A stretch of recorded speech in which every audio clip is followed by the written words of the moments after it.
Bienvenue dans Petite Histoire de la Chine ancienne, le podcast qui explore la richesse de la culture chinoise à travers de courtes histoires. Aujourd'hui, nous allons plonger dans une légende fascinante, le feu de la tour de guet pour divertir les seigneurs. Ce récit, qui aurait eu lieu vers 800 avant Jésus-Christ, est mentionné dans plusieurs ouvrages historiques chinois. Pourtant, son authenticité reste incertaine, il ressemble davantage à une fable qu'à un fait historique rigoureusement attesté. Cela n'empêche toutefois pas cette histoire d'être connue de tous en Chine, car elle incarne les attentes morales du peuple chinois envers ses dirigeants. Sous la dynastie des Zhou de l'Ouest, le royaume régnait sur un empire déjà affaibli. Bien qu'il eût plusieurs épouses, il était follement épris de sa concubine Baoxi, une beauté légendaire, mais connue pour son silence impassible. Déterminé à la faire sourire, le roi tenta maints stratagèmes en vain. Un jour, un conseiller lui suggéra une idée insensée, allumer les feux d'alerte sur les tours de guet, destinés à prévenir une invasion ennemie. Les seigneurs de tous les royaumes voisins accoururent, armés et prêts à défendre la capitale.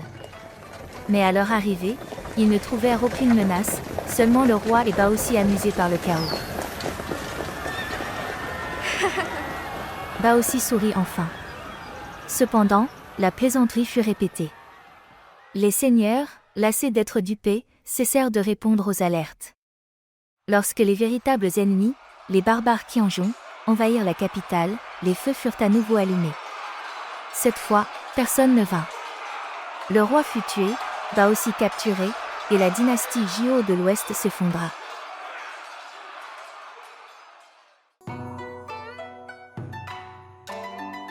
Ce récit rappelle la fable grecque du garçon qui criait au loup. Et le royaume des Zhou peut aussi évoquer l'image de Néron, l'empereur romain connu pour sa frivolité et sa cruauté. On raconte que, tandis que Rome brûlait, il jouait de la lyre, indifférent à la détresse de son peuple.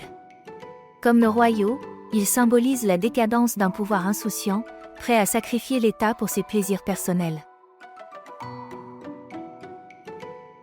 Merci de nous avoir écoutés sur Bamboo Studio.